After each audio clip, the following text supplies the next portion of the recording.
Bakare-Yusuf. From Washington to Beijing, Moscow to Abuja, London to Kigali, the world is shifting fast. Elections are shaping destinies, wars are redrawing borders, economies are rising and falling, and global alliances are being tested like never before. But what does it all mean for you? With a new administration and a new president in the White House trying to put an end to the war. I didn't know the historical context, what the state of Israel means for them. Join the fearless Ireti Bakare-Yusuf on Borderlines every Friday at 4 p.m. on Nigeria Info 99.3. As she dissects the biggest global events and their impact on world peace. Those who are not familiar with Israel or the war itself would not know much about the group. Breaking the silence. No spin, no propaganda, just deep insights and fearless conversations on the geopolitics shaping our world. People who will call and start telling you about the Bible prophecy about America and everything. See, America is not in the Bible. There's some people who, yes, they share the ideology of, yes, we and these people, we are equal, but they can't speak up. Borderlines on Nigeria every Friday at 4 p.m. The world is changing. Don't just watch, understand it. Nigeria Info. Let's talk. And it's a wonderful good afternoon. Lagos, Nigeria, Africa, the diaspora, wherever you are joining us from. Welcome to us. I'm so excited. Not because the topic is one to be excited about, but because of my panelists. And one of them, we've been chasing her forever. Oh, she knows who she is. Look, welcome to a special edition of Borderlines. It's a special edition because we're going to be talking about the 2 years of October 7th, so the second anniversary of October 7th. We're going to look at what's changed, what we've learned, and what peace should look like. Indeed, it is widely accepted that October 7th has changed the world. But is it for good, for bad, or for better? Anyway, let me welcome my guests because we don't have much to say. Oh, by the way, let me tell you, this is a town hall. So that means I will give you as many opportunities to call in as possible. This is a 2-hour town hall. I'm going to be with the same guest. So yes, I will talk. Then you, my listeners, you think you're the co-host. You also get a chance to talk. Right, so let me introduce my guest. Mouin Rabbani. He's the Middle East analyst and co-editor of Jadaliyya. Mouin, welcome. Very good to be with you again. Thank you, and pleasure to be on this program. It's our pleasure to have you. My second guest, I'm going from can you all watch us on YouTube? You can see on YouTube, so I'm going to go in that order, even though that's not how the name is listed on my script. My next guest that I'm going to introduce is none other than the lady herself. Yes, Dr. Shola Mos-Shogbamimu. She's a lawyer, an activist, and political commentator, and she makes a lot of British people mad. Dr. Shola, how are you? Welcome to Borderlines. Thank you for having me. I mean, my mouth is known to get me into trouble sometimes, but it's all good trouble. Excellent. Look, I'm under instructions, otherwise I should be expelled from Nigeria if I do not say hello to Dr. Shola from my girlfriend, Chizom Mbonu. She said, you have to. I love her. Tell her I love her. So I've delivered the message because I know she's listening. Don't throw me out of the girlhood. Right, my third guest is Shaiel Ben-Ephraim. He was here just 2 weeks ago. He's the host of Israel-Palestine Report. Shaiel, welcome. Thank you. So great to be here. Forgive me if I'm a little slow. It's only 8 a.m. here in LA. Oh, wow. Always a pleasure to be on this show. It's an absolute pleasure to have you again. The last time you were very popular. Don't ask me why, but you'll find out. And of course, last but not least, he's been here not once, not twice, but at least 3 times, possibly 4th. He is Ori Goldberg, Israeli political theorist. Ori, welcome. Thank you for having me again, Ireti, and what an honor it is for me to be here with all of these distinguished guests. We know each other from afar. It's really great to meet under your famed auspices. Oh, what can I say? I feel blessed. I'm amongst the best. Like I said to everybody, I have the best international panel today, arguably, and even Al Jazeera can't match this. So let's just stick with that. Right. So going straight to it, let's start with October 7th. And I'm going to start with you, Mouin. After all that has happened in Gaza, is Gaza still a physical place, or has it become a symbol of resistance and humanity's failure? Mouin, can you hear me? Yes, I was muted. Apologies. No worries at all. It's a very good question. I think it's become both, or all three. It's become a litmus test for humanity. It's certainly become a symbol of humanity's failure, but it has also, I think, become a symbol of the Palestinian people's determination to achieve freedom. I think we need to remember that on October 6th, the Palestinian people had essentially been consigned to the dustbin of history. They were out of sight. They were out of mind. There was a process of focusing on normalization between the Arab states and Israel, not in order to promote a settlement of the question of Palestine, but in order to avoid doing so, in order to further marginalize them. And the Palestinians, their role in all of this was to live under Israeli subjugation forever. Now, they were not just going to roll over and die. I mean, we can have a discussion about October 7th and its details and specifics, but the idea that, what did people expect? That there would be no response, that nothing would happen, that was, I think, completely unrealistic. Now, 2 years later, Palestine is once again not only the center of global attention, but is now considered a litmus test for human decency, for humanity, for morality, as the late Edward Said often put it. Against that, the Gaza Strip has been subjected to genocide. It's been reduced to rubble. There has been a deliberate campaign to make it unfit for human habitation. Palestine, tens of thousands are dead, and we can certainly have a discussion about October 7th and about the consequences of October 7th and about what could and should have been done and done differently. But, the Algerians lost the Battle of Algiers. The Mau Mau rebellion was brutally defeated. The Vietnamese Tet Offensive in 1968 was not a military success. But I think what all these have in common is that they formed a turning point in global perceptions and in the world's consciousness, and the determination to see that this issue is dealt with differently and finally resolved. And that, I think, ultimately is a significance of the past 2 years. Thank you. Ori, I'll come to you because incidentally, Mouin said we should talk about October 7th. Let me ask you, many Israelis describe October 7th as, quote unquote, our 9/11. Did that comparison help Israel reflect and heal? Or did it deepen fear and fuel vengeance? Indeed, some even called it another Holocaust. What do you think? Well, if there's one thing or two things Israelis haven't done since October 7th, 2023, it's reflect and heal.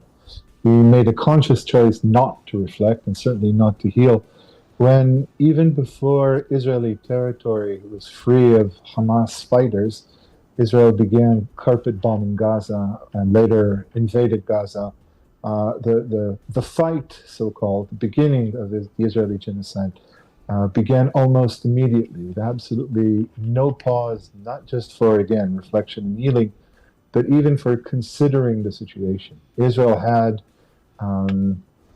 I guess, a singular opportunity to accomplish what had always been a collective fantasy, which is to do whatever it decided it wanted to do about the quote-unquote Palestinian problem. The support of certainly the Western world saw the Hamas attack as just unbelievable,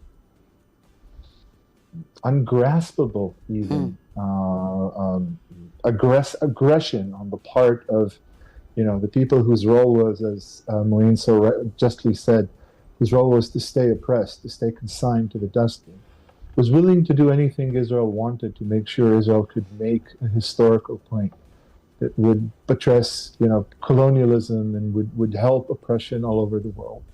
Israel blew that opportunity single-handedly. It wasn't just vengeance, even though vengeance played a serious part here. I think it was a more profound psychic process, if you will, a more profound event that was triggered at the level of a collective psyche. We used to think about Palestinians in the lower submerged part of our collective subconscious. That was where we would allow our fantasies to run free, even though we were fairly open about our desire to occupy them forever and to make them disappear as a topic of discussion from any polite forum all over the world. We would never dream of, most of us would never dream of speaking openly about killing them or about ethnic cleansing or about annihilating the space where they lived. There might be talk of settlements, there might be talk of an eternal conflict, but Israelis knew that if they wanted to belong to the great Western world, they could never actually say this out loud. What happened on October 7, 2023 was that this illusion was shattered. We thought, again, as Mouin said, that we were on the verge of making this Palestinian thing go away. A key word is normalization, which in Israel means both peace but not peace, and destruction but not destruction, or war but not war. We would have normalization with the Arab world, certainly led by the Arab world led by the Gulf monarchies, because we would strike a deal and the Gulf monarchies would turn a blind eye regarding the Palestinians. They'd never cared about the Palestinians anyway. And we would have normalized the Palestinian issue, meaning we would have had the world completely accepting the Israeli occupation as simply the state of things, the objective, natural state of things. October 7th, 2023 shattered the illusion of normalization. Nothing apparently was normal. And that meant that those parts of our collective id, the fantasies and the nightmares that, were the darker elements of our soul, suddenly rushed to the forefront. And not only did they become normative, they became the new morality. We could suddenly not just speak about them freely, we could strive for them, we could present them. That is probably the highest praise we could give them. We could present them as factual and inevitable. Of course, you had to ultimately resort to ethnic cleansing and annihilation. What else were you going to do? Mm-hmm. What other program, incremental, gradual, polite as it may be, could actually resolve the problem that erupted so violently on October 7th, 2023? So it was bigger than vengeance. It was really having our collective psyche rattled because we thought we had this under control. And those pesky Palestinians showed us that we most assuredly did not. Thank you. Dr. Shola, it's interesting. It's a good segue to my question to you. What what Ori just said, he wrapped it off, which is the moral contradictions, which you've often spoken about. What did October 7 reveal about the limits of global empathy and the politics of selective outrage? Okay, first of all, I just want to say that I follow Ori online on X. I swear to God, when I started following his account, I said, Jesus, thank you, God. Such, a breath of fresh air. I think I even put out a tweet saying, you all better start following this guy, okay? He's talking sense. And you know how I get excited about people talk sense, right? I follow Shaiel too. Mouin, I've just started following. Anyway, let me try and answer your question. I think we should first of all recognize that before October 7th, a lot of people around the world were walking around asleep about what Israel was, what Zionism was. Our collective humanity, and I put my hands up, I'm one of them. Our collective humanity had not registered the horror that was Zionism and what Israel was doing. You know, you hear about in fact, in our news cycles, they call them like skirmishes or attacks. It's like a flash in the news. It comes in and goes out. So you don't even have time to register. And when that information comes in, it throws in words like terrorist this, terrorist that. It's a few minutes and it's gone. Okay, so you don't have time to really digest. But oh my God, October 7th opened the eyes of the entire world, definitely opened my eyes. And I think what it has done, in answer to your question, what it has done is made people understand how much we've been lied to about everything. I remember the day I woke up shocked, and people, you know I look young, but some of us are actually we're aging quite gracefully. But the day I woke up in one day this last 2 years to realize that the world that I thought I knew is not the world that I'm existing in, that everything that was meant to be right is actually wrong and everything that is wrong is right. Because I could not understand for the life of me how anybody could come on my TV screen or radio station or, you know, in the media or the social media platforms and defend the freaking indefensible. My apologies for my French. That's not a swear word in Nigeria. I know, but I'm just trying to.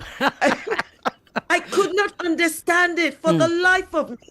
I was literally almost losing my mind, day in, day out, which is one of the reasons why I make it my business to amplify voices of Jewish people who I know are speaking out against this genocide and against the actions of the Israeli state. Because in the UK, they are not platformed, they are not amplified. It's the Zionists who are amplified, be them Zionist Jews or Zionist Christians. Those are the loudest voices.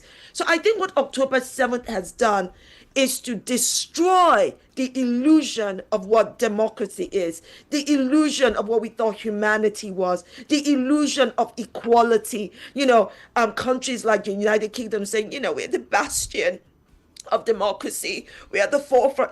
Bullshit. And that might be a swear word in Nigeria, but please, Nigerians, forgive. There's no other word I can use to quickly, you know, to kind of like encapsulate what I'm trying to say here.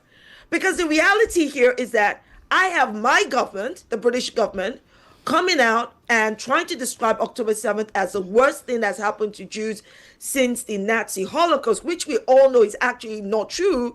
I mean, it's what happened in Argentina many years ago where more Jewish people were killed.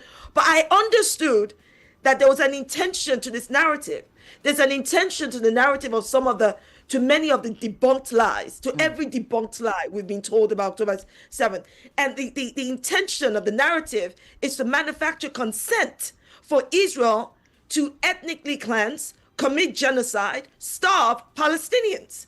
And for the world to say, you know what, that's okay because, you know, the Jewish people, the Holocaust, the Jewish people, Hamas, the Jewish people, October 7th, the Jewish people, persecution. You know, it's all of this.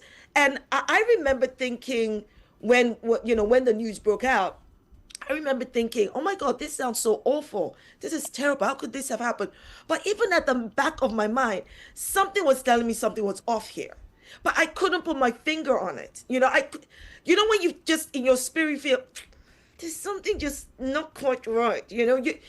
And maybe because as I'm getting older, I've become more cynical about everything I hear, and I also understand how, you know, systemic power constructs like white supremacy shape and frame narratives. So when the truth started coming out that there were no 40 beheaded babies, imagine if there were really 40 beheaded babies. You would know why people go, oh my God, okay, we need to go there and do this and do that. But to deliver collective punishment on an entire population that did not commit a crime, that's genocide. That's just absolutely wrong. So I think what October 7th has also done, if I might quickly add, is it has drawn the collective will and power of the world. And I love to see it.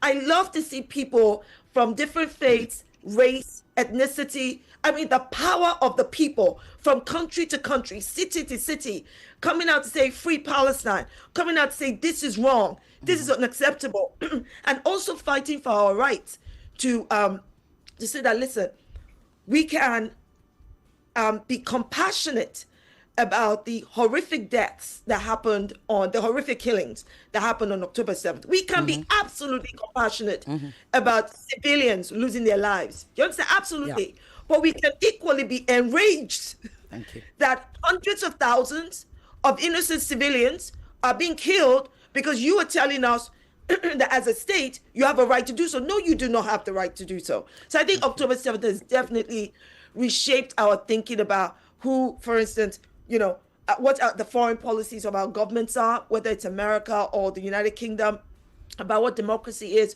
what humanity stands for. Our eyes are opening to such an extent that we see that, I've said that my country, United Kingdom, is now occupied by Israel, and it's been occupied by Israel for a long time, and people get mad at me. And I say that, Zionism has also pervaded every facet of British society. People get mad at me. I'm like, why are you getting mad at me when I can see people losing their jobs because they say they don't stand with Israel? When I can see people being punished for expressing an opinion such as free Palestine? When I can, all of these things tell me that our very basic human rights of freedom of speech and freedom of expression are being attacked in the name of an ideology called Zionism, to support a state called Israel that has jack all to do with us. Because last time I checked, we are not the United Kingdom of Israel. We are the United Kingdom of England, Wales, Northern Ireland, and Scotland. So what the hell is Israel going to do with us? Thank you so much. Shaiel, you've got to follow that. I can see you already smile. I can see your face already. So let me ask you, Shaiel. I yield my time to the lady. I follow Shaiel too. Shaiel, I mean, I think what I'll bring out of there is this idea of, and it's a commonly believed thing that manufactured consent. So as somebody who, you followed this conflict closely within Israel, how do you think the events of that day transformed, one, the way Israelis see themselves, and how the world sees Israel? Yeah, so I think my surprising answer regarding how Israelis see themselves is that on a very meta level, it didn't affect how Israelis see themselves at all. Israelis see themselves as victims, eternal, righteous victims. That's the self-perception of Israelis. Always has been, always will be. And this just confirms the sense that Israelis have that all Palestinians want to kill them, that the whole world hates them, and that the only way that they can survive is by using military force, and in the case of many Israelis, through divine right and divine intervention. So it just confirmed everything. It made Israelis a lot more certain of a narrative they've been fed from, with their mother's milk, and I include myself in that most certainly. And the reaction of the world also confirmed everything that we're told as young Israelis, that the entire world is anti-Semitic, the entire world is out to get us, and it really doesn't matter what we do. So we might as well do the worst. We might as well go to the absolute extremes because we'll pay the same price either way. That's the Israeli psychology, and it's not a right-wing, left-wing argument. It's not something over which there really is any particularly vibrant debate. The squishy middle and the Zionist left, and even a good deal of the so-called radical left in Israel, firmly believe that the entire world is anti-Semitic, and it doesn't matter what Israel does. As far as the way the world perceives Israel, there we've definitely seen a significant shift. I think in the outside the Western world, there already was a lot of suspicion towards Zionism. If you look at votes in the UN, they already habitually went against Israel. But we're seeing a sea change in the approach towards Israel in the West, and the most important place, of course, being here in the United States. I just saw a poll that for the first time, Palestinians are more popular. They have more support in the United States than Israel does. That would have been unimaginable before October 7th. There were some signs of it with younger voters under 30, but now we're seeing it among everyone under age 50. And yeah, we see entire generations that have seen nothing but Israel's most violent, genocidal, and naked side. But I think it's important to note that it's not so much that there's been any major shift in Israeli foreign policy, as much as there's been a shift in the language Israel uses to justify its policy. You know, the end of woke and the popularization of not being politically correct that Trump has brought to the fore has allowed Israel to express its actual feelings towards Palestinians, like Ori was talking about. If the need to destroy and eradicate the Palestinian presence between the River Jordan and the Mediterranean was always a part of the Zionist psyche, now there was no reason to hide it anymore, and that has had a very significant effect on the on international opinion. It was a terrible mistake on the part of Zionism and on the part of Israel to actually start telling the truth. In many ways, Zionism has never been more honest than it is now, and that was a terrible mistake because you see babies being killed and you see people explaining exactly and very honestly why they're being killed. You know, you have people saying, well, they're going to grow up to be terrorists. They're all terrorists. Every single piece of this land belongs to us. There's no such thing as Palestinians. They're a fake group of people. And all these things that I've heard my whole life from Israelis in private, but not what Israeli officials were saying on TV. And, you know, there's just this illusion that a lot of Israelis have that you can just say whatever you want about Palestinians and it's fine because it'll get a lot of likes and retweets from certain kinds of people. And we all know exactly who these people are. They're white supremacist Nazis who love this. So because you get this approval from certain people in the world, Israelis think that it's fine and you can say whatever you want. And that's actually really come back to haunt them. Because outside of that bubble of white supremacist nut jobs, most people don't like people who say, I'm killing babies and it's great that I'm killing babies and this is why I'm killing babies. Thank you so much. It's been a terrible mistake. Thank you. Mouin, my producer is saying to me, I didn't ask Mouin the October 7th question. So I'm going to give you like a minute to come in, especially since you kicked it off. Would you like to add into that, you know, your thoughts as to what October 7th changed? I'll give you a minute or two. Yes. Well, I don't think that even now, 2 years later, we have a comprehensive, definitive idea of what Hamas hoped to achieve on that day. As far as I can tell, the objective of the October 7th attack was to irrevocably shatter the status quo, to demonstrate that the Palestinian people would not just roll over and die. I haven't seen evidence that it was launched in order to reach a specific military or political or other objective beyond that general ambition, let's say. And in that, it certainly succeeded. The status quo has been irrevocably shattered. And I think in the coming months and years, we will find out in which direction that status quo has been irrevocably shattered. Secondly, as has been said, you know, it's presented as the largest massacre of Jews since the Holocaust. Well, not only is that technically inaccurate, because that was actually in Argentina during the 1970s under the junta that was actually armed and supported by Israel. But more importantly, it seeks to place Palestinian resistance and opposition to Israel within the framework of the persecution of Jews in Europe. In other words, when Palestinians take up arms against Israel, they're nothing but an extension of European anti-Semitism and the German Holocaust against Europe's Jews.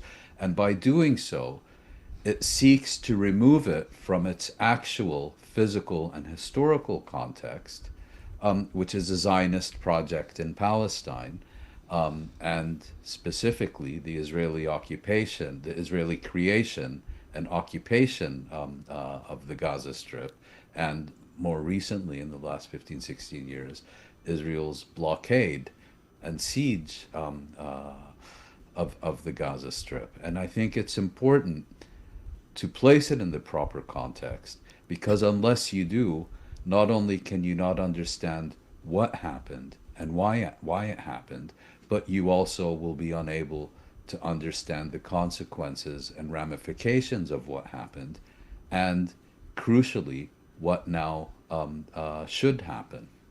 Thank you. Right, I can pick up your calls because I understand you're calling. So let's be clear. We have 10 minutes left in this first round. You must be quick, not long stories, no co-hosting with me right now. Just ask your questions. Short, sharp, succinct. Don't give us the history, just give us the questions. And please feel free to say who you have the questions for if it's for the whole panel. Right, wait. The numbers to call is 0201 277 0993 if you're a man. Some of you will pretend to be a woman and still call this number 0201 465 7190. Let's talk. Hello? Good evening. Good evening. What's your name? Where are you calling from, please? My name is Namdi. I'm calling from Lagos. Go ahead. You have 30 seconds. Your question, please. Okay, so my question is to your guest. Which one? I want to know... Which one? All of them. All of them, okay. All of them. Okay, I want to know if this October 7 would have been prevented if the Palestinians had accepted their independence way back in 1937, 1947, or 1948. Okay, thank you very much. Thank you. Right, in case you didn't hear that, that question was, could October 7th have been avoided if the Palestinians had accepted the partition of Palestine in 1948? Please write that question down. I will go to another call. I'll be back with you, Mike Panel. Hello? Hello? Yes, good afternoon. Good afternoon. What's your name and where you calling from, My please? question. I'm calling from Surulere. Okay. Hello? Yes, I can hear you. Yes. My question to all of them is that, what is the optimism as to Trump's deal if the Palestinians were back in Gaza? Okay, Pastor Badamosi, we're still in October 7th. We're not talking about peace and the negotiation yet. Do you have any question to do with October 7th? October 7th? Yeah. The October 7th. Yeah. I want to know how far it has gone to change the world order. Okay, thank you. In terms of politics. Thank you very much. So that's Pastor Badamosi. He's a regular caller. Again, you might need to write this down. Then I'll pick up the third call and I'll give you all a minute to answer because they're giving the questions to all of you. What Pastor Badamosi said is, how has October 7th changed the world global politics? Right. Last call I'm going to pick in this round. Hello. Good evening, Mrs. Yoga. Good evening. From Fresh Start. Go ahead, Maduka. Yeah, to any of them. Having dealt a blow to Zionism by exposing them, as the guest had said, can Hamas willingly say, "Hooray, Eureka! We can afford to disband now," and because we have achieved our goal to an extent? Is it something? I don't understand. Can Hamas say what? Sorry, just say that again, please. can they afford to disband like the part of the plan? Okay, yeah, all right, thank you. Say that. Okay, thank you. I'll help Maduka rephrase that. So it's to do with October 7th again. I can't answer that call. Please, you can't call anymore. You'll have to call in the next round. Let me put these questions to my guest. So the third question is, having October 7th, having been successful in October 7th, this is Hamas. Is it time for Hamas to say, you know what, we've achieved what we intended to achieve? We have exposed Zionism for what it is. Right, when you're on my screen, let me know if you want to answer all the questions, in which I will still only be able to give you 1 minute because we don't have time, as you know, this show, or just pick any of them you want to answer. I'll answer all three very briefly. Okay. Would October 7th have happened without the occupation and with Palestinian statehood? Mm-hmm. I think the answer is clearly no. And if it had been by a different group, it would have been on an exceptionally smaller scale. Yes, October 7th has changed the world order, so far for the worse, in that we see a concerted effort to dismantle international law and international legal institutions. But that is how the future is going to be decided, and there's enormous global pushback. Thirdly, no, Hamas, I think, has no intention of disbanding or disarming, and that's what's up for discussion and contestation now. Thank you. Right. Dr. Shola, do you want to come in very quickly? I'm going to give you 1 minute. Okay. Oh, that'll be hard. Okay, so let me start by saying that I'll start from the end to first. Yeah. I don't think that Hamas can go Eureka.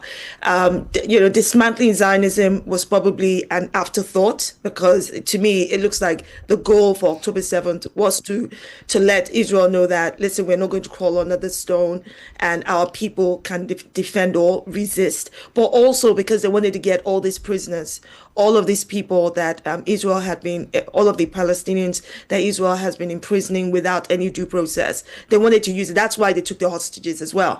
And how has October 7th changed global order? I agree with Mouin. I think that the reality here is that, for instance, when you talk about politics, even at a national level, I say to people in Britain, never again should we vote in a Zionist into any position of power. And we also see how Zionism and the whole, conversation around anti-Semitism is being used to strip us of our freedoms of speech and freedoms of expression. So I think it has changed the way the entire world is thinking about the impact of these kind of ideologies. So people are actually looking at, I definitely look at Zionism the same way I look at white supremacy, same way I look at Nazism and fascism. And that is just opening the world's eyes.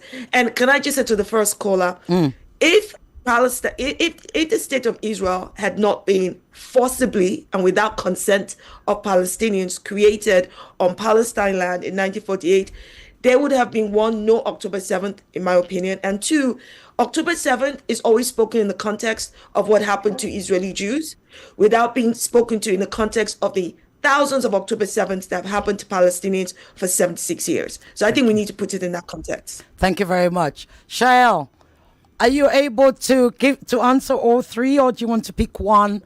You have a minute. A minute and a half. Okay, I'll be kind. So you don't think I'm doing girl power with Dr. Shola? I can't hear you, Shaiel. You're on mute, I think. Are you there? I can't. Why can't I hear Shaiel? And he says he's not on mute.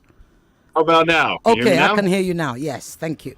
Okay, so I will answer all three. Try.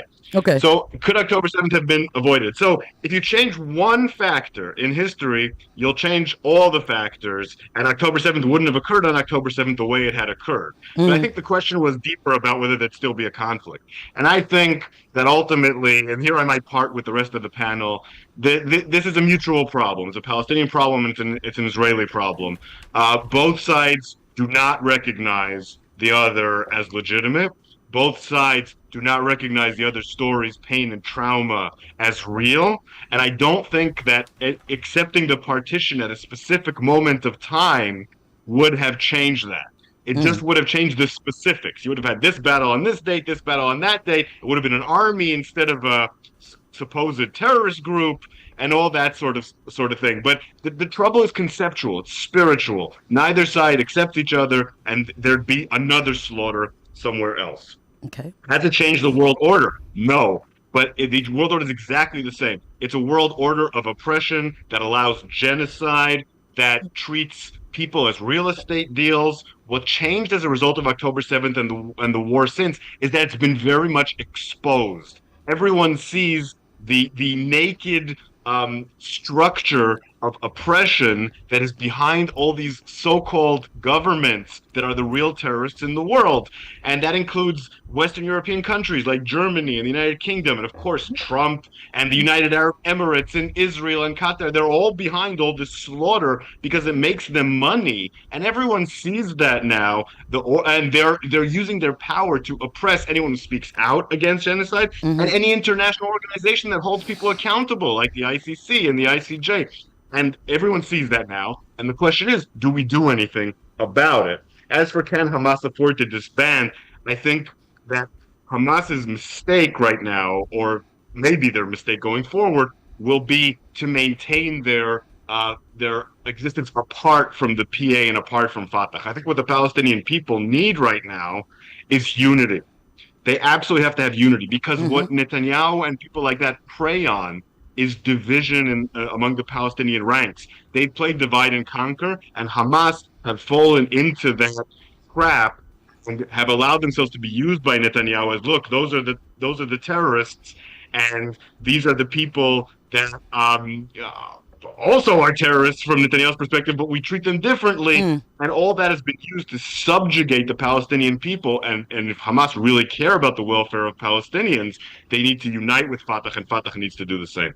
Thank you. Ori, are you there? Sure. Last but not least, yes, I'm going to give you a minute and a half. All questions or one? You're very good. I'll try for all of them. I'll start with the third. Can Hamas afford to disband? I don't think Hamas will disappear. I agree with everything that's been said already. I think Hamas's challenge is to actually keep doing what it has been doing so far. It has been able to present itself as the grown-up in the room, certainly with comparison to Israel. If it only maintains its inevitability, it doesn't have to make any overt gestures. It doesn't have to claim any real sovereignty. If Hamas can simply remain, part of what's happening, I think Hamas will come out of this process eventually existing fully. As for world order changing, I think I agree with Shaiel. What October 7th did was expose everything to the naked eye. I think the mechanics and the logic of many political discourses are changing now. I think it's slow. I think there's a lot of resistance on the parts of the most powerful all over the world. But I think the dynamic is changing subtly. I can see it. I can see a sense of community among the people who are speaking out against this world order, and I am optimistic on that regard. I agree it's slow. I agree it's cumbersome. I agree it's only beginning. Would October 7th have happened in an alternative world? I think that, again, I'm not talking about the physics of time travel or alternative history. I think that what we have seen over the past years has much to do with the fact that we are now speaking in October of 2025. It's the passage of time that has shown what people are capable of, not their innate qualities. So I agree with Shaiel when he says both sides have a hard time acknowledging each other. But I think Israeli burden of proof, the onus lies on Israel's shoulders, not on the Palestinians. I think that if we want to emerge from October 7th, we have to accept the fact that given the choice, or given that particular junction in history, Hamas chose to irrevocably change the status quo, as Mouin said, but Israel chose genocide. And that says a great deal, and it places a very different set of responsibilities on the shoulders of both players. Thank you so Can much. I just quickly add something? Yes, go ahead.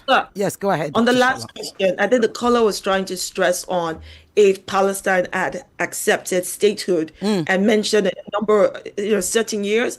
And I think the reality is here, we forget that Palestinian Jews existed on that land for thousands of years, side by side with Palestinian Muslims, and both sides. I mean, we're talking about faith here, and alongside Palestinian Christians. True. There were no October 7th. I'm sure as much as they lived side by side, but, as neighbors and loved each other and shared stuff, I'm sure they had their bickering, that's not about the point was there was no October 7th and it wasn't about you must accept me and I must accept you. Do you see? The reason why there's a whole different dynamic is because a whole state was forcibly created without the consent of the people, the indigenous people who were already there. And By the British. And the whole narrative now is that I have to start getting into dumbass conversations about what happened 2,000 years ago, 1,000. Like, why the hell am I having this conversation? There's no point to it.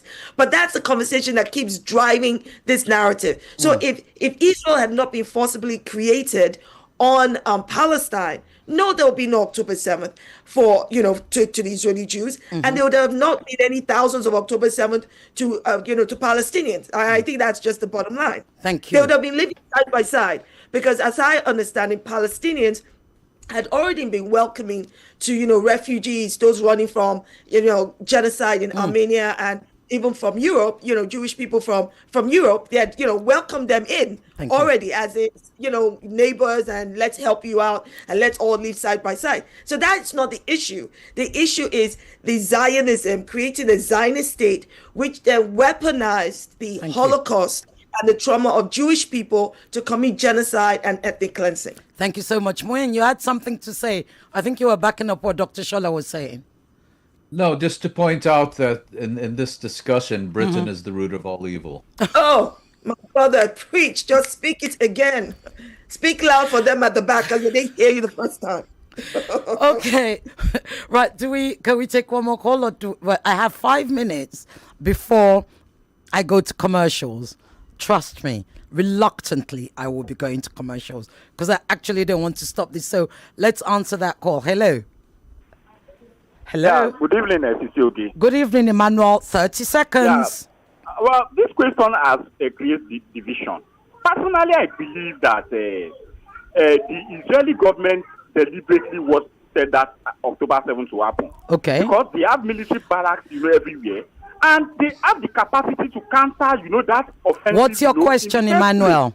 My question is, did the Israeli government deliberately allow October 7th to happen because they had information from Egypt to carry out this genocide? Thank you very much. Keep listening. Is there any other calls? Okay. Emmanuel, as you all know, I mean, we've all heard it. There's another call coming in. But write that down. Did Israel allow October 7th to happen? Right. Hello. Very quickly. Okay. I've got 3 minutes or so before I go to commercials, right? 4 minutes. Okay. Let's talk. Hello. Hello? Hello? Hello? Good afternoon, Sisiogi. Good afternoon. Yeah, this is the merchant man. Okay, merchant man, very quickly, short, please. Yeah, my question is on the cause of the attack during the 7 October issues. Yeah. Some of the kidnapped victims of Israeli citizens were killed. Now, if the Hamas group are being asked to produce all the hostages and they are not able to provide those that were killed, will it not affect the peace process? Thank you very much. Okay. Yes. Well, my people are jumping to peace and we still have lots to go. Let me, I can't answer that because you're going to kick me off because commercials. Right. Let me come to who hasn't spoken. There's so many questions. The phones are ringing off the line. Doctor, shall I take one of the questions? Which one? You have 30 seconds. They're literally throwing me off for commercials. The first question was, did Israel know? Could he have stopped it? The answer is yes. Absolutely yes. Okay. And yes, God Almighty, we know yes. Okay. And I think that Israel not only knew, Israel let it happen because it's now known that Israel was well aware a year before. We also know that Israel funded Hamas and allowed Qatar to send money to Hamas. we also right now also understand that this was probably part of Israel's expansionist general, greater Israel plan. They knew it was going to happen. They wanted it to happen. They didn't stop it happening to their own people. And they went in the October 7th and killed at least half of the people that were killed on October 7th were killed because of Israel's Hannibal directive. So the IDF killed Israelis themselves. Thank you. Right. How long have I got to commercials? Who wants to take the second question? Mouin, go ahead. You have your hands up. If I could just respond to that. You have 30 seconds. Yeah. Is seen as the most severe security failure in Israeli history, even greater than the Egyptian-Syrian offensive on October 1973. And I don't think there is any world in which Israel could have prevented this, had knowledge of it, and decided to let it happen in order to subsequently gain advantage. So I respectfully disagree on that point. Oh, we need to get into this. Okay, we will. Ari, you want to say something? 30 seconds, very quickly. I want to say something on this. On this as well. I agree with Mouin, and I also respectfully disagree with Dr. Shola. And I think that when you say Israel knew about this, let this happen, you give the Israeli defense establishment too much credit, and second, you don't give enough credit to the profound racism and feelings of superiority, even supremacy, that Israelis had with regard to Palestinians, and specifically with regard to Hamas. The reason October 7th happened is because Israelis were fully convinced that no matter what Hamas threw at them, they would be able to annihilate Hamas should they so choose. I think that's the number one reason, and I think that should be taken on board because it says a lot about the mindset. Thank you. They tell me I've got 60 seconds. Shaiel, do you want to add anything? Yeah, I'd love to. 30 seconds, apparently. Yeah? Gestures are going all over the place. I think it's somewhere in between. Israel did not allow it to happen in the sense of, they're going to kill all these Israelis, let's let it happen. But they did play with fire intentionally for a very long time. And they funded Hamas, as Shola said. 9. And 10. And that created the atmosphere where this could happen. Thank you. That threat. We'll be right back after this commercial so my people can grab some glass of water and take a quick break. Be right back. They're just kids making a big difference in small ways. Join us for the 17th Indomie Heroes Awards as we celebrate extraordinary children doing the incredible. Tune in on October 11th at 5 p.m. on Africa Magic Family. Watch again on October 12th at 3 p.m. on NTA, 6 p.m. on Channels TV, and 5 p.m. on AIT. Then October 13th at 6 p.m. on TVC. Indomie Heroes Awards, celebrating unsung heroes. Don't miss it. Hey, Omo, see package. This is what I call full house. Yes, sir, that's me. Who's talking about you? I'm talking about this Peak Yogurt Drink Full House pack in your hand. The Peak Yogurt Drink 1 liter Full House pack with more refreshment contains fresh cow milk. Share and enjoy full house goodness filled with essential vitamins and minerals. Peak. Reach for your peak. New Lafarge Water Shield Cement now confirm. Number 1 waterproof cement for Niger. Yeah. Ogbonge cement for waterlogged areas. Number 1 waterproof cement for Niger. Hey. New Lafarge Water Shield Cement number 1. Number 1. New Lafarge waterproof cement now confirm. One time. Put full stop for water wahala. With Lafarge Water Shield Cement, water go collect. If water jam house, Lafarge, the confirm. Cement, new Lafarge Water Shield Cement, the confirm. Put full stop for water wahala. Wetin happen? Omo, every time I do small transaction, they don't slam me with orishirishi extra charges, SMS alerts, bank transfer, even bill payment sef. They no dey pity person at all. You never hear say with smart cash, you fit send money go another bank, pay your bills, and receive SMS alert all All for free. For free? Yes, now for free. Then go even pay you 15% interest per annum on top your savings. Hey, cut some for me now. If you join Smart Cash, dial *939# or download the Smart Cash app today to begin enjoy zero extra charges on all transactions. Smart Cash, money matter na sense. Smart Cash na by Airtel. Progress isn't one big break. It's in the little wins that happen every day, like when you finish selling your goods before noon, or when your customer says, "I'll be back tomorrow," and actually comes back with a friend. It's being able to say yes when your child makes a request, or hitting your honeymoon savings target every month without fail. Progress is knowing you're not doing this alone, that you have a bank that sees your effort, understands your journey, and supports you at every stage. Download the MoneyPoint app today. MoneyPoint, made for your progress.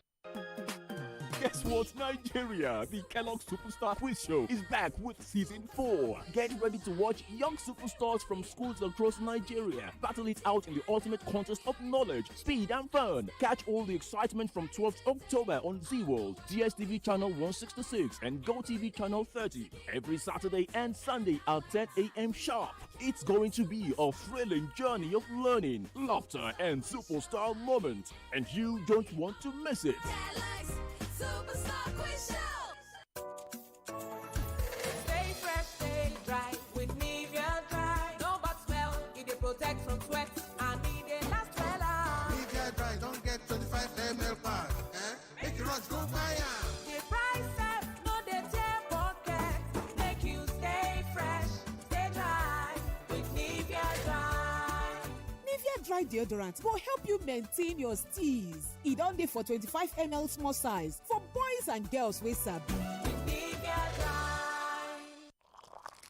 Here you go, dear. Mom, you didn't add milk. No need to. Taste it and see why. Wow, but how? Is it milky? Yes. Is it creamy? Yes. That's Milo 3-in-1 milky and creamy for you. It's so milky. I don't need to add more milk. I love it, Mommy. Give your kids Milo 3-in-1, milky and creamy. It's truly milky. It contains calcium to help your champ win every day. Milo, energy to go further. Milo. Welcome back to your #1 talk, news, and sports station. This is Nigeria Info. Nigeria Info.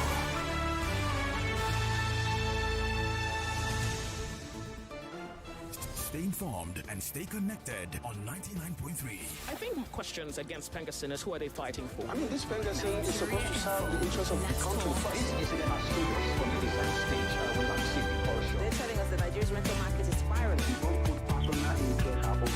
Don't be left out of the conversation.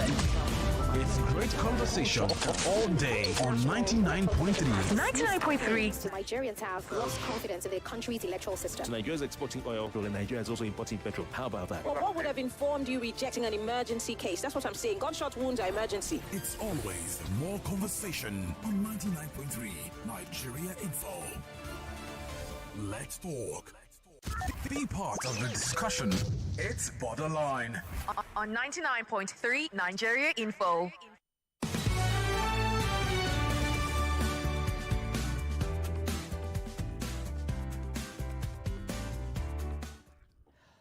Welcome back to a special edition. If you didn't join from the beginning, I can't explain to you what you've been missing.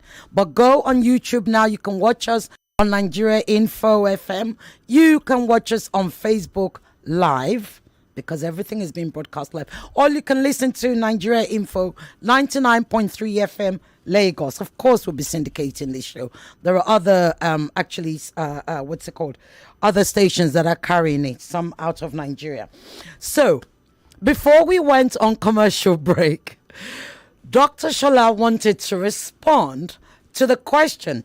Emmanuel, I trust you to ask that kind of question. It would be you that asked this question. So Emmanuel asked the question, did Israel pretty much allow October 7th to happen? Mouin, Rabbani, Goldberg, and Shaiel Ben-Ephraim, none of them agree with Shola. Dr. Shola is standalone and she wants to come back. Actually, she wants us to discuss it. So we're going to discuss it for the first 10 minutes of this part 2. Go ahead. So I'm only going to give you 2 minutes so that everybody gets their chance, Dr. Shola. Amen to that, and just hold me to it. Okay, so I heard what Mouin, Ori, and Shaiel said, but whichever way you cut it, Israel was provided with the intelligence. There is hard evidence that Israel was provided with the intelligence that Hamas was planning this, with the hardcore evidence right next door to them. I agree with Ori about the sense of superiority and supremacy that exists. I do not deny that it is important not to underestimate the sense of supremacy that some Israelis will have, that whatever Hamas tries to do, they're going to fail. But that does not change the fact that they knew. They knew, all right? And at the end of the day, on October 7th, even Israeli IDF soldiers have said that they were told to stand down. They knew stuff was happening, but they were told to stand down. And as I understand, I've not been to Israel, but as I understand, we're talking about a really small space, really small, in terms of going from point A to point B. And then there's no reason why a country which has, armed, representation on every single point could not have responded quicker to what was happening at the kibbutz. And then when they did now get to the kibbutz, why was it that a Hannibal directive was issued, knowing fully well that shooting into kibbutz would kill Israelis, shooting into people, running at the musical festival will kill Israelis as well? It makes no sense. So whether we call it they allowed it to happen, or we say it was depraved indifference to life, or negligence or recklessness, the bottom freaking line is that the state of Israel did not protect its people, and it let it happen. There's no other way that I can shape it. Thank you. Well, okay, so I'm going to come to Shaiel, because having been in the That's a big grin on his face. Like, let me get into that with Shola right now. Right. So, having been in the IDF, I'm going to ask you, do you agree with Dr. Shola that the state of Israel let its people down? They definitely let the people down, but I don't agree that it was intentional. And I had the misfortune of being in Israeli intelligence, so I know a little bit about how they process things. Yeah. So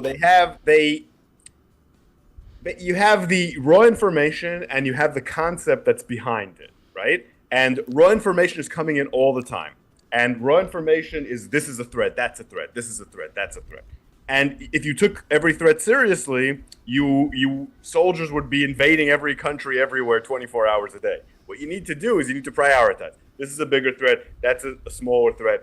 And what Israel, the concept that Israel had, very similar to 73, which was talked about before, was that these people aren't, and what's similar to what Ori talked about with supremacy, people aren't the biggest threat.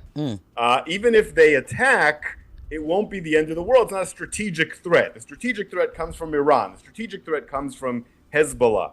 And then there was also the question of securing the settlements instead of securing Gaza. That was seen as a bigger priority, partially at least because that's the voter base of the government, and that became increasingly important. So you had this question of prioritizing.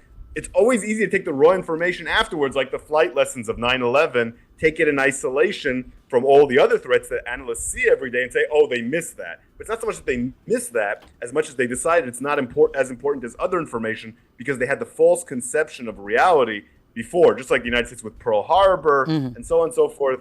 This is just human nature, and hindsight is always 2020. But the concept was wrong. But Shaiel, how do you then explain that on the day itself? On the day itself, this is the equivalent of people calling the police, 911, 999, saying, people are here killing me. I need your help. I need your presence. Can and I the IDF soldiers saying that they were told to stand down. How do you explain that it took almost 2 hours, as I understand it, for any help to show up? Whether it was police or IDF. Thank you, Dr. Shola. Who wanted to respond? I'd like to respond, please. Okay, and then Shaiel, you'll be able to come. Yes, go ahead, Mouin. Shaiel mentioned 1973 and Hezbollah, which I think is very relevant. The difference is, in 1973, Israel was provided credible information very late in the day that Egypt and Syria planned to launch an offensive, but for reasons of their concept of their adversaries, decided not to take those warnings seriously. And those warnings came from senior sources and were dismissed by the highest levels of the Israeli government and military leadership. In 2023, Israel only received raw intelligence, as he said, and maybe a few warnings from very junior staff on the ground outside Gaza, and were dismissed before they even went up the command chain. And part of the reason is because, as he said, Israel had persuaded itself that it had successfully encaged Hamas in the Gaza Strip, and that the worst Hamas, or the best Hamas could do, would be like a wasp stinging an elephant.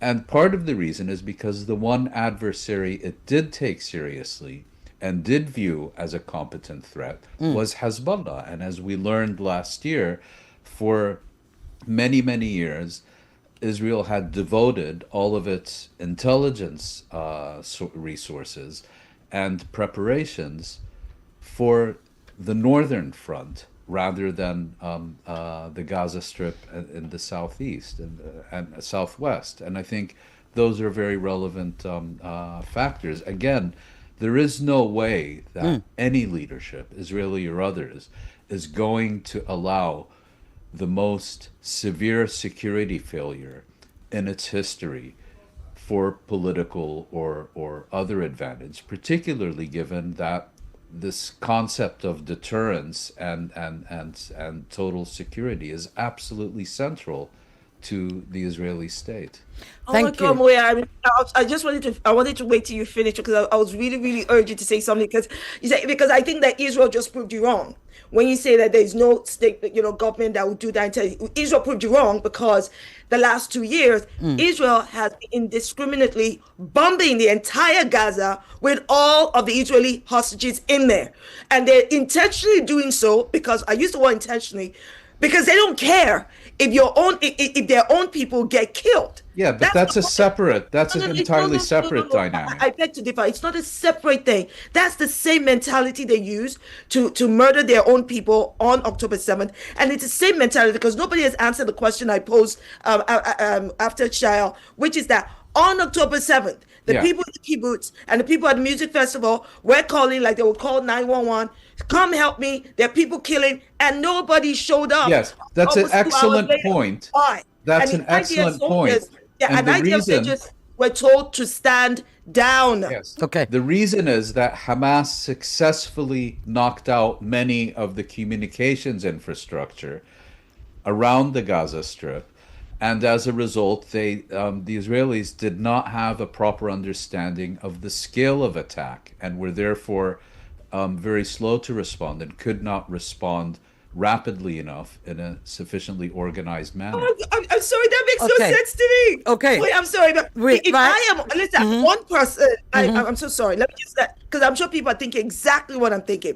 If I'm one person that calls the police to say there are armed robbers in my freaking house with guns, what does it matter? And I'm actually speaking to the police. What does it matter what scale, i.e., 10 other houses are being attacked before the police shows up? In the name of God and all that is good. What difference does it still matter? Nobody showed up. That's the point. They knew what they were doing. Okay, right. The person I'm going. No, not at all.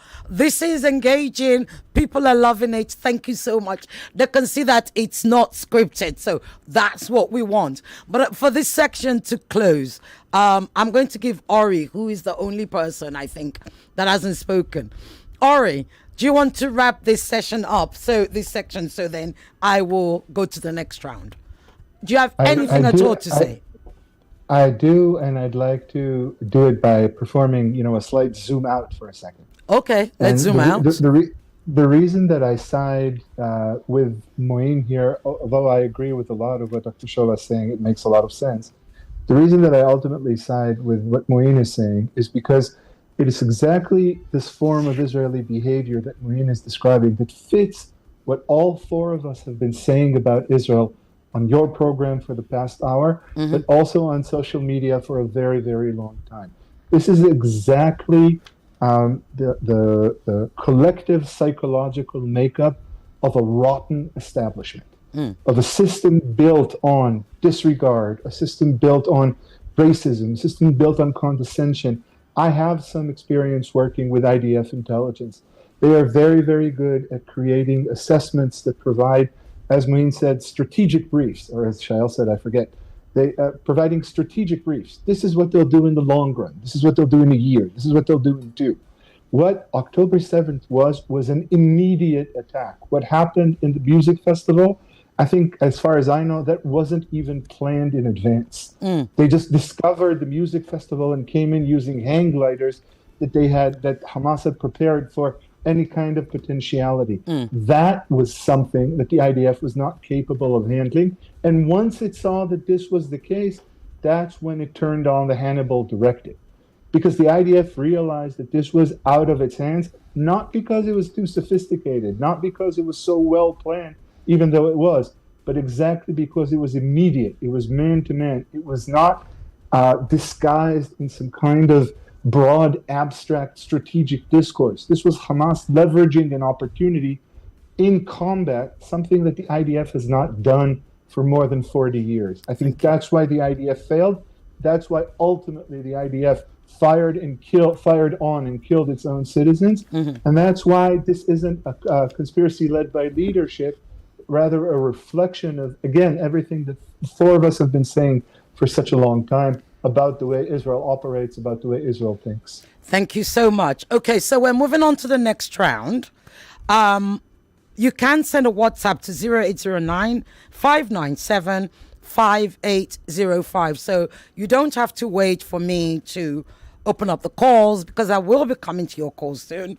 Make sure you're listening. My advice to you is write down your question before I open up the calls. Right, so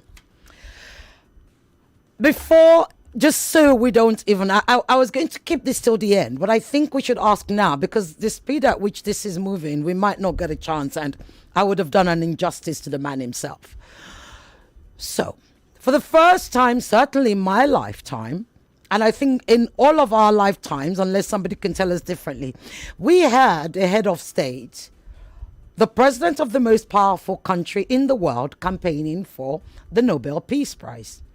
Indeed, he campaigned and campaigned and campaigned, and it became pretty much like a global campaign. In the last month, he revved up to tempo and he continued to campaign. This morning, we all woke up and we learned he didn't win after all. Somebody else won. It's not about who won.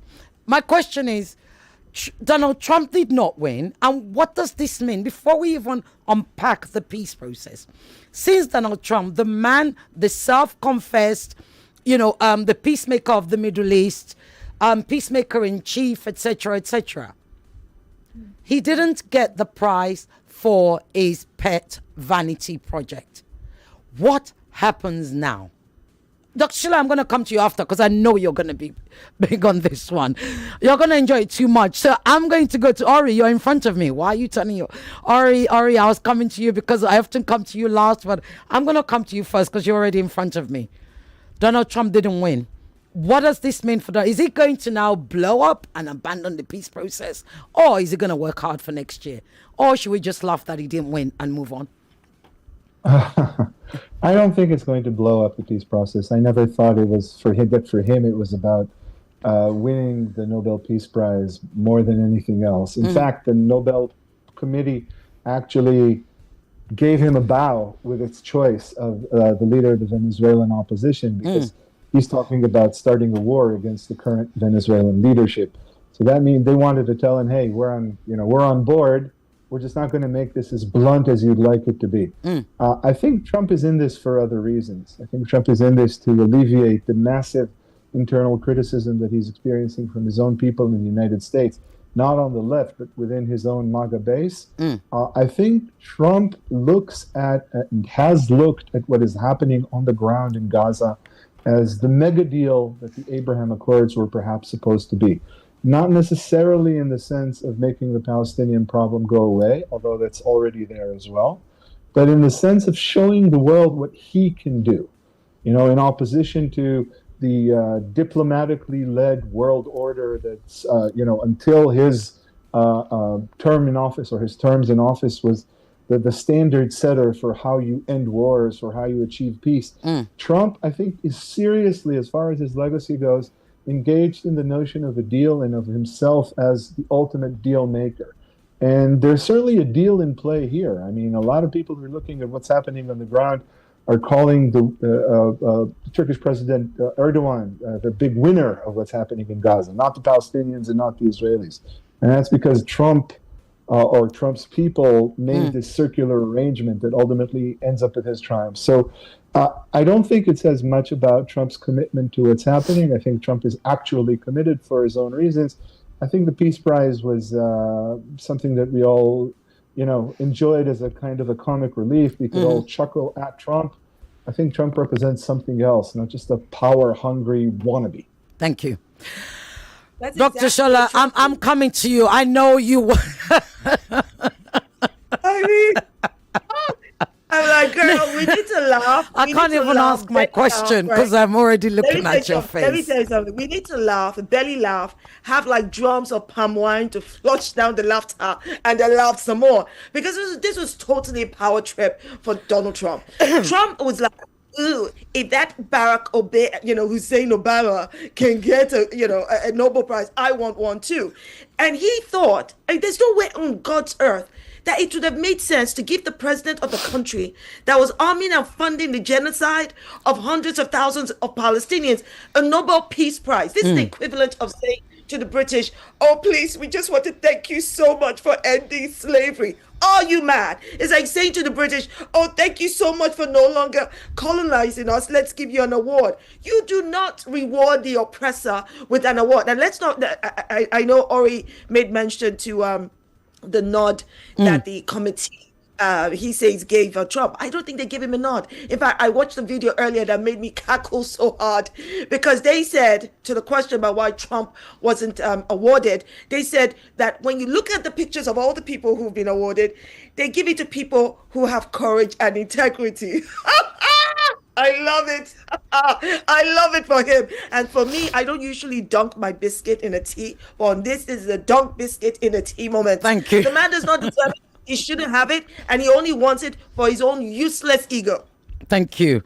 Mouin, I've had to stop laughing because I'm now going back to my serious face. Dr. Shola will get me in trouble. Mouin, so the winner is, what is it? Maria Corina Machado. She is the opposition, the head of the opposition in Venezuela. But again, I asked the question. I mean, although Ori did say he doesn't think that the Middle East was his pet project. He thinks that Donald Trump was very serious about peace in the Middle East. If Donald Trump had one, he was nominated. Part of the reasons he was nominated was for the Abraham Accords. What does that mean? Well, I actually going to agree with both Shola and Ori. As you may recall, there was a hard deadline for reaching the agreement in Egypt, and that was to ensure that an agreement was reached before the Nobel Committee issued the award.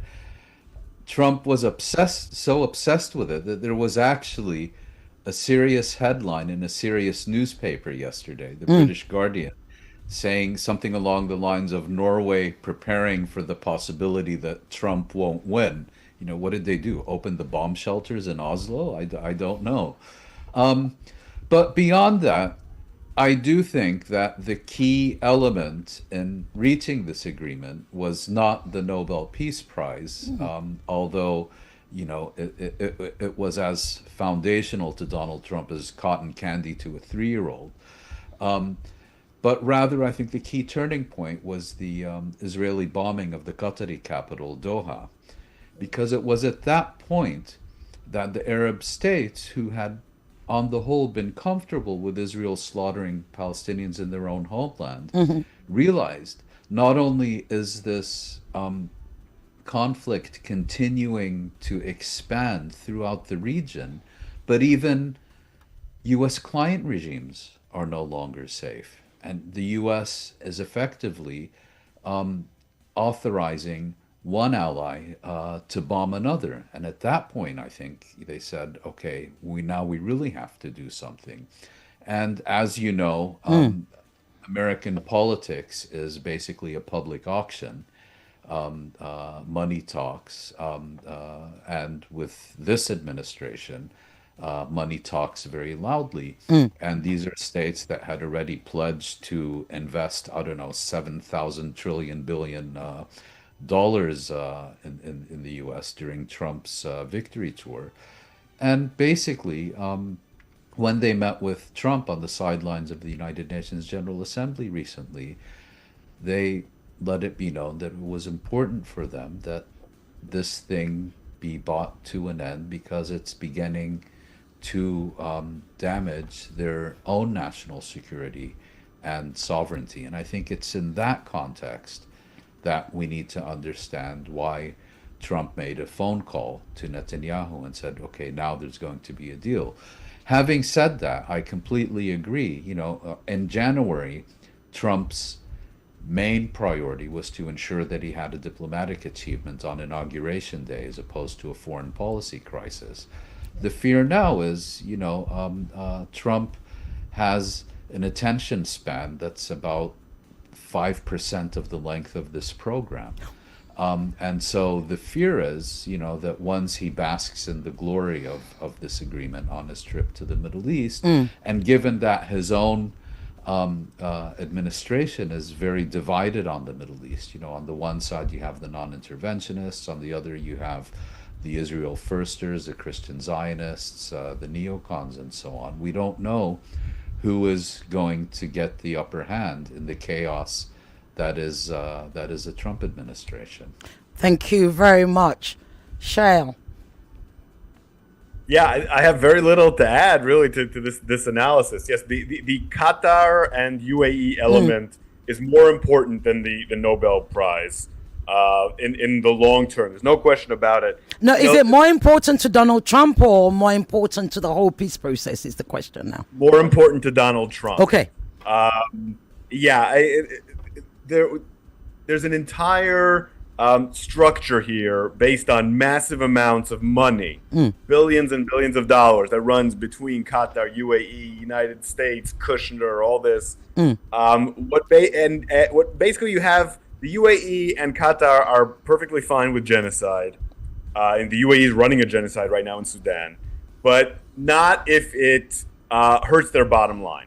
And Qatar being attacked and instability in their countries, all this hurts their bottom line. Trump is bought and paid for by Qatar. He accepted that jet from them for goodness sakes, and they tell him this is important. He listens, and the thing with the attention span is very important because what's going to happen now is the level of violence it's going to continue. We all know violence is going to continue in Gaza. It's going to go down a few notches. That might actually be beneficial for Israeli plans because they'll be able to enjoy, quote unquote, the benefits of ethnic cleansing and genocide against the Palestinians without the downside of all this attention being thrown out of the Eurovision, being thrown out of UEFA and all that. And the attention span of Trump, he'll be pulled towards other things. Qatar will be pulled towards other things, and then the real damage can start. But as long as Qatar and UAE are engaged, then Donald Trump will be engaged. Thank you. Right. I'm going to answer. I'm coming to your calls now. Remember, we have 10 minutes now for Q&A. Okay? So, short, sharp, and succinct. Hello. Hello. Good afternoon. Turn off your radio, please. Good afternoon to you. You need to turn off your radio or your TV. I've done that. Okay, thank you. Okay, your question, please. So this is Dr. Moses. Go ahead, Dr. My Moses. question is simple. If someone like Yasser Arafat would ever be awarded the Nobel Peace Prize, why not Donald Trump? Okay. Simple. Thank you very much. Okay, write that down. If Yasser Arafat can ever got a Nobel, why not Donald Trump? Okay, hello. Hello. Hello, good afternoon. Good afternoon. What's your name? Where are you calling from, please? Yeah, this is Collins from Ibejuleki. Go ahead, Collins. Your question, please. Yeah, Trump and USA, you know, has influenced UN. They don't have regard for them, which means that they are the police of the world.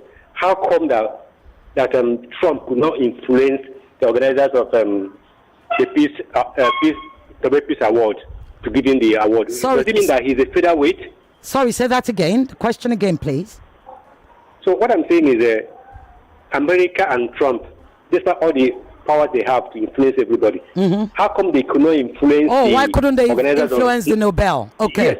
thank you very Does it much. mean that he's a featherweight? Does it mean that he's a featherweight? Oh, does it mean that he's a featherweight? Thank you. There you go. Yeah. Okay, thank you very much. Right, so that's the question. Does it mean that Trump is a featherweight if he couldn't influence the Nobel, given how powerful America is? And I'll take one more call. Hello. Yeah, evening once again, Sisi. Go ahead, Emmanuel, very quickly. There's been this shift, in international community when it comes to bullying. We see the Kestama, the Macron, despite the Israeli people saying that who do they think they are, I need you to ask a question, please, Emmanuel. We don't have time. Changing. Just like the peace prize, not given to Donald Trump. What do you think is the mentality of the world leaders presently? Okay, you want to know? Sorry, say that again. You want to know the mentality of the world leaders? Yes, of the world leaders, presently, aside from the U.S. and Okay. Probably Israel. All right. Okay. Thank you very much. That's an interesting question. So that question from Emmanuel is: what is the mindset of the world leaders currently, beyond the United States? Right. I'm going to ask each of you, to take one question. We're fast running out of time. I'll come. Oh, Dr. Shola is putting her hand up. So since you have your hand up, pick a question, answer it, please. You have 1 minute. Go ahead. Okay, so I'm going to pick the last one because the first two questions are annoying me. Like, why would you be comparing Yasser Arafat to Donald Trump? Anyway, the bottom line here is that the world leaders, especially the European ones, what are their mentality? I'll tell you what their mentality is. They are chicken-livered cowards.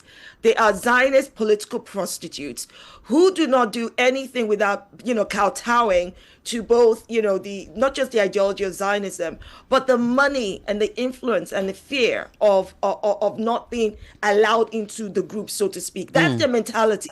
These people lack the balls. Hell, forget balls. They lack the ovaries to stand on the right side of history. Okay. That is their mentality. I do not hold Keir Starmer to any kind of ground. As I said, I'm making it my business to tell the entire British public, do not vote any self-confessed Zionist or Zionist hiding in the cupboard into any public office, because this is the same people who said it's okay for Israel to commit genocide and ethnic cleansing and starvation.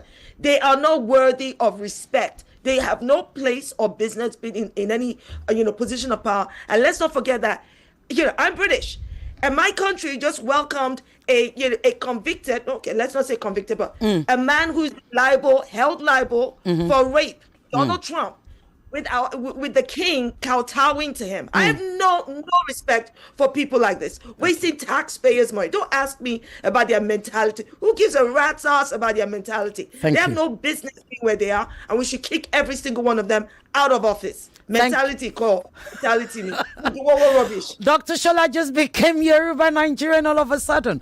Thank you so much.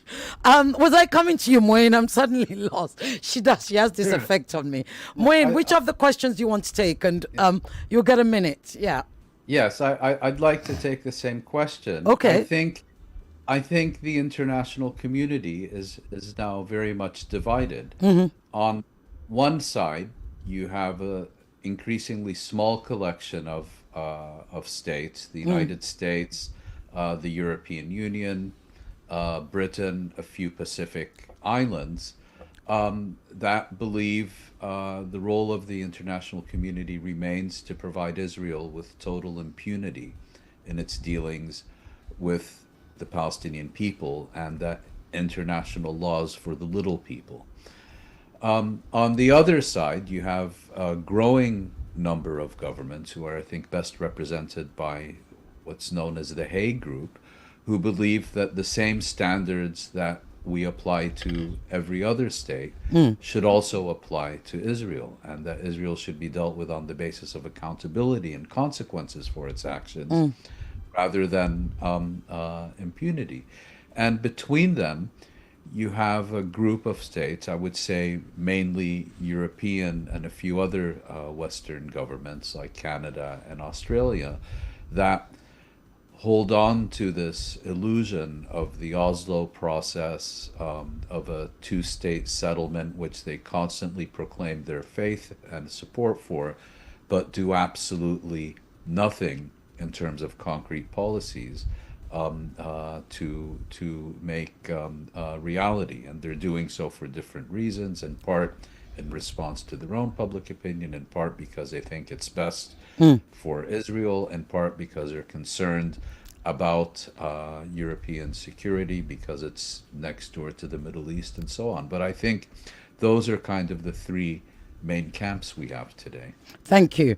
Actually, Ori, I'm going to, is it Shaiel that I'm coming to? So I do have a question here, still on that October, the Nobel from Yomi from Murio Kwanla MVI, who asked an interesting question, and he says, regards the Nobel Prize Award nominations, this is on WhatsApp, by the way, of Mr. Trump. My question, should diplomatic achievements during active conflicts qualify a leader for a Nobel Peace Prize? Also, how does the Nobel Committee balance short-term diplomatic wins against long-term human rights efforts? Interesting question, I think. You have a minute. Such a good question. Yeah. Intelligent. Yeah. Well, the processes and the discussions in the Nobel Committee are notoriously opaque, so I don't know how they balance it. But the notion of diplomatic achievement under crisis, as always, when you talk about crisis, you also talk about an affirmation of the system in which the crisis takes place. Person who's capable of pulling a diplomatic ace out of their sleeve is ultimately the greatest, most systemically minded operator. That's how Henry Kissinger got a Nobel Prize. I mean, Henry Kissinger is the one who I think was responsible for so many war crimes and crimes against humanity. Including the Vietnam War, yeah. Yes, in Vietnam, in Cambodia, but those war crimes and those crimes against humanity were ultimately a legitimate part or a legitimate resource that the system gave him, as were diplomatic means. So if you give a prize to somebody who manages to diplomatically resolve a crisis, what you're doing is basically saying the entire system that builds on these crises, that manufactures these crises, that generates these war crimes and these crimes against humanity, the entire system is vindicated both by the crisis and by the prize for the person who is able to resolve them, because this resolution is ultimately another affirmation. Thank you. Shaiel, I have another question for you. It's because I realize I've been letting down the WhatsApp questions. Apologies for that. So this is from, Mouin. Right, my name is Mouin from Ikoyi. Do you think Israel will open another front with Syria in order to occupy more land in the Golan Heights? Shaiel, what do you think? 1 minute. Yes. Israel is right now not able to do everything that it wants to do in Gaza. There's too much attention on it, and there's elections coming up, and Gaza doesn't offer any easy victories, to put it mildly, for the IDF. So what Israel needs is easy victories elsewhere. The number one primary prospect for that is Iran, and Netanyahu just went on Ben Shapiro a couple days ago and said Iranian missiles can hit New York and they can hit London, and he starts talking like that in order to justify the next attack. And it makes sense for him to attack there. That's a place that offers relatively cheap wins. Also, I think we all know by now that the attacks recently on Iran were failures from a strategic perspective. They didn't take out the Iranian nuclear program, and he wants to be able to show up in the elections in October and saying, I defeated Iran. And he'll be able to make a much better case if he can do that. Syria is another place where you can have cheap victories because there's no one fighting against Israel, really. And Netanyahu is smart enough to know that in the long term, it's a quagmire that Israel will end up in similar to Lebanon. But he's also smart enough to know that that's probably going to be someone else's problem. he'll be by the time all those chickens come home to roost, he'll be retired or dead or whatever. Or he'll handle it later. And there's going to start to be resistance in Syria, which is going to force Israel or give Israel the excuse to amp up its campaign. So my guess is first there'll be Iran, then Syria is a very logical choice. Gaza might be on a low level until the time is right to try to complete the genocide and ethnic cleansing. Thank you very much. Right, we're moving into round 3, which is going to be the final round, although I don't want this to end, but I know they'll throw me out of this studio. So, Mouin, you've said that diplomacy without justice only manages the status quo. So what will genuine accountability and peace require at this stage, especially bearing in mind Trump's 20-point plan? Well, I think we now have 2 competing dynamics. The first is represented by the 20-point plan. It seeks to manage the conflict, if I can use that term, rather than to address and resolve its root causes. It seeks to do so on the basis of prioritizing the interests of the powerful over the rights of the subjugated. And it seeks to produce an indefinite, eternal, if you will, process in which negotiations are conducted over who gets which crumbs from the table and how they will be distributed, whereas ultimately the loaf of bread remains firmly on the table. That's one dynamic. The 20-point plan and any political initiative that may emerge from it is really seeking to recreate the Oslo process. And if it's allowed to continue for the next several years, Palestinians will be negotiating about the extent and form and nature of the continued Israeli presence in the Gaza Strip, rather than the illegality of that presence as determined by the International Court of Justice. The other dynamic is one that we've seen gain increasing momentum during the past 2 years. I referred to the Hague Group. You have the International Criminal Court warrants. You have the enormous popular mobilization now in many countries in the world, particularly in Europe. And that is one based on rights, based on law, based on consequences for war crimes, for crimes against humanity, for genocide. And that is one whose ultimate message is one of peaceful coexistence on the basis of the equality of all. And the challenge now is not to go. If you remember, there was actually a substantial Israeli peace movement in the early 1990s during the first Intifada. That was completely demobilized in response to the Oslo Agreement. The international solidarity movement, which was much smaller, was also completely demobilized in response to Oslo. We must not allow that to happen again. Rather than demobilizing or taking a wait-and-see approach, this is the time to redouble and intensify and amplify our efforts to make sure that the new dynamic, the dynamic that is based on rights and justice and equality, overtakes and forms the nature of that second dynamic, which is based on indefinite subjugation. Thank you so much. Dr. Shola, as of this morning, because of the time difference, the ceasefire started. So we've seen Palestinians, what I would call an exodus journey back to their homes. They are heading back to their homes. They don't know what they're going to find. They don't know how long they're going to be there for. They don't know if Israel is going to stick to the ceasefire or not. Now, tell me something. The United States has used all its veto powers 4 times to block the ceasefire. What does that say about the credibility of the same United States who is sponsoring this peace process? I think without a shadow of doubt, the United States has zero credibility, absolutely no credibility. And as we watch Palestinians, going back home, walking back, what we're witnessing are Holocaust survivors going back home and trying to make it home. And I know people are using the word ceasefire.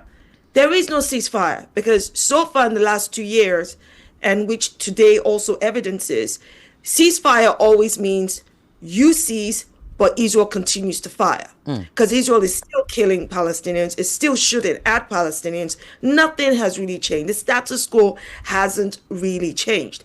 The United States has lost every credibility in this last 2 years on this question of its role in Palestine and on Gaza. It is clearly seen by the entire world as not only an instigator, but the funder and the one superpower that has enabled and armed Israel's genocide of Palestinians. If Israel did not have the backing of the United States, Israel would not have the caucastic Zionicity to be putting out over 200,000 tons of bombs, which it gets from the United States. It would not have had the Zionicity to have bombed Iran. All of these other countries, it's been bombed. It's bombed, like 5 to 6 countries in 2 years? It just, that America and the Christian Zionism is the backing that Israel has leaned on. And when I say Christian Zionism, I'm not ignoring that Zionist, American Jews are also part of this.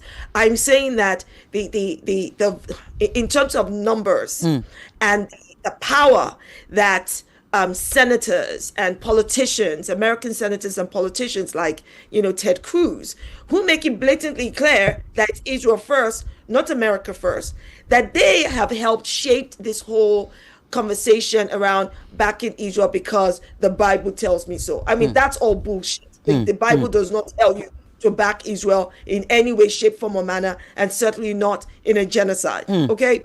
And because they've done what Zionists do, which is to use religion and faith. Thank you. And the fundamental side of Christianity to back up Israel. You find lots of other Christians, and when I say lots of other Christians, I don't just mean Americans. I also mean Nigerian Christians. Thank you. Those of you Nigerians that are following them like sheep to the slaughter. Don't you know it's Israel? Because it's Israel. Like you can't use the gumption God gave you. You are not applying the brain cells that God gave you. God told you to go commit genocide or to back Israel. Which Israel are you talking about? This is not biblical Israel, and I've said this before, and I'll say it again. Thank you. Yeah, go on very quickly. I think you wrap up. People need to understand this. If the modern state of Israel is all of the things that we're seeing Israel today do is what biblical state of Israel did, I'll say now I understand why God let it get destroyed by its enemy. Thank you. Because people like to tell you, Israel went back to this, 3,000 years ago, 4,000 years ago. Again, why are we talking about thousands of years ago? Because when Jesus was here, Jesus wasn't talking about the kingdom of Israel, was he? He was talking about the kingdom of all you Christians. Thank you, Dr. Shola. Yeah, I need you to wrap up. They're not paying attention to Jewish people like Shaiel and Ori and many others who are telling you that this does not represent what Israel is doing, and all this talk of Zionism does not represent Judaism, does not represent the Jewish identity. But people, some Christians, will be following like sheep to the slaughter. Let us do it. Hallelujah. Thank you, Dr. That is not what God sent you to do. Use the brain God gave you. Thank you so much. Right. So here's what I had some quick fire questions. So can you give me can I have all my 4 guests? Because they're telling me, what do I have left? 2 minutes? 8 minutes rather. About 8 minutes. Right. Quick fire questions. Whoever wants to answer, just put your hand up. Technical, please be awake, work with me. Hamas parading hostages. Would they do that this weekend? I mean on Monday? Who wants to take that? Yes or no? Mouin, go ahead, quickly. The answer is no, because it's apparently specified in the agreement that that won't happen. Okay, thank you very much. You can leave them on, you can give me split screen and just let them speak from there. Thank you, technical. That's Tunde. He's doing a great job. Thanks, Tunde. Right. Hostages on both sides. Why is it that Palestinian, Israeli hostages are called hostages, and Palestinian prisoners who are to be released are not called hostages, albeit they've been in hostage? Who wants I have to, so I'm going I'm so loving this show. Thank you all so much. So I'm going to split it. 4 hands. Let me tell you, the answer is really simple. Language, listen, language matters, and language shapes the outcome of justice. And the reality here is that they use language to shape Israeli hostages as humans and shape Palestinians as non-humans. There's a reason to do that. They shape Palestinians as though they're terrorists when they're not. They conflict Palestinians with Hamas deliberately so that they can manufacture consent for the collective punishment, aka genocide, ethnic cleansing, starvation, and the list goes on. Thank you. Okay.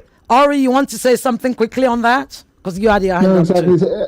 Exactly the same. It's for the same reason that there's a lot of reference to Israeli families expecting their loved ones, but there's reference to Palestinian people. Palestinians don't have families. They don't have children. They have activists or people. It's exactly the same thing. Thank you very much. Right, my next one. The commemoration of October 7th. Keir Starmer called the people who are going out on a pro-Palestinian march on British. Was it right, given what's happened in Manchester, the murder of, incidentally, which was by the 2 people who died were shot by the police, albeit there was an attacker who was approaching the synagogue. Was it right to go out on a pro-Palestine march on October 7th, or was it on British and lacking in empathy, as some would say? Ori had a hand up first. Again, exactly the same thing. Only Jewish people, only Zionist Jewish people have feelings. Therefore, those feelings must be preserved, which is why it's wrong to have a pro-Palestinian parade, even though the pro-Palestinian parade says nothing about Jews, is not anti-Semitic, is an expression of political opinion. So it's exactly the same thing as the previous question. It's about how language creates a difference that is perhaps less conscious, but more poignant for that between Jews and Palestinians. Thank you very much. And Dr. I'm tying my scarf around my head because I need to tie it around my waist for this question, because I do not understand the absolute audacity and caucasity that useless political prostitute Keir Starmer had to call it on British. Because the last time I checked, right, let me tell you something, the bottom line I know I'll be in trouble after this show. Yeah, go on. Quickly. They like to center the feelings of Jewish people in the pain and suffering of Palestinians. They're trying to not only silence us for being able to continue to express our anger and outrage, they want to silence our dissent of Israel's commission of this of genocide. Because last time I checked, when he said that the Manchester mosque attack happened on Yom Kippur, the most holiest day, as I understand, in Jewish calendar. I need you to wrap up, Dr. Shola. Listen, if it was too holy for British people, for British Jews to be killed on the holiest day, then it should have been too holy for Israel to have murdered 53 Palestinians on that same day. But since it wasn't too holy for them, I'm sorry. My wrapper is around my waist. I'm taking it off my head. Let's go. Let's protest, because we need to do that. It's absolutely nothing. What is on British? Hold on. Let me help you. Time. It's on British is to tell people that they should not exercise their freedom of speech and freedom of expression and outrage against a genocide. Absolutely unacceptable. That's why that Zionist political prostitute, Keir Starmer, should be kicked out of number 10. The audacity of the man. Indeed. Right, just to the rest of the panelists, when a Nigerian woman ties a scarf around her waist, that's fighting time, which is why I was trying to. That's the reference point. So Mouin, you wanted to say something. We literally have 3 minutes left. Mouin, 1 minute, and I haven't even done my clothes. Just to add my voice to Ori and Shola, I mean, it reveals the total obscenity that is Keir Starmer. Desperate for any pretext to get demonstrators off the street. But that he could do so, that he would even think of doing so, I think attests to the decades of systematic dehumanization of the Palestinians, and which is now increasingly also being directed at anyone who supports Palestinian rights. You know, were these people going to demonstrate at the Manchester synagogue where the terror attack took place in order to taunt the survivors? Or were they holding a demonstration against genocide in many other parts of England? But to basically, you know, one group has rights, its members have families, they have parents, siblings, children, past, present, and future. The others, if they're lucky, are statistics. Thank you very much. Shaiel, did you want to say something? 30 seconds, very quickly. They're throwing me off air. Yeah. Go on. Yeah, if I can borrow some words from Go ahead. Shola, the audacity and the capacity of Israel has of killing Palestinians on October 7th, children, slaughtering children, and then saying, oh, it's a holy day, no one can protest, you're anti-Semite if you protest. Listen, if you think it's a holy day, don't be killing children on that day, and you can't expect people not to protest when they see dead children on their screens. So Israel did not treat October 7th with any holiness or any respect. They can't expect anyone else to do it either. Okay, so I'm going to read my closure because the lines are going. Stop calling. The show, I know, 2 hours is gone fast. Nobody will believe me that it's been 2 hours. 2 years on, October 7th still echoes, not just as a date, but as a wound. It shattered lives, redrew alliances, and blurred the lines between justice and revenge. And while governments argue over rights and retaliations, thousands of ordinary people remain trapped beneath the weight of destruction and the despair of genocide. We must not forget, when we talk about Gaza, which we do a lot, which we rightly should do, we must always remember there is also another atrocity going on at the West Bank, which is just over the road. So for every bomb dropped on Gaza, every orphaned child, every family lost to rubble, let it remind us that humanity cannot be selective. As we mark this day, we must ask ourselves, what have we learnt? Are we more human, or are we more hardened by indifference? Peace begins not with politics, but with empathy, the ability to see the other as human, and with equality and equity. It's been an absolutely amazing. Al Jazeera could never. I don't even know how long have I got. They could never. Mouin, Rabbani, Shaiel, Ben-Ephraim, Shola, Dr. Shola. Thank you, my sister. Thank you so much. Thank you. Thank you. Thank you very much, Ireti. Thank you. Thank God you. bless It was an you. honor and a pleasure. Thank you. Likewise. Thank you. UK gives you targeted support for great looking skin, hair, and nails. Packed with biomarine collagen, botanical extracts, and other micronutrients which contribute to skin hydration and radiance.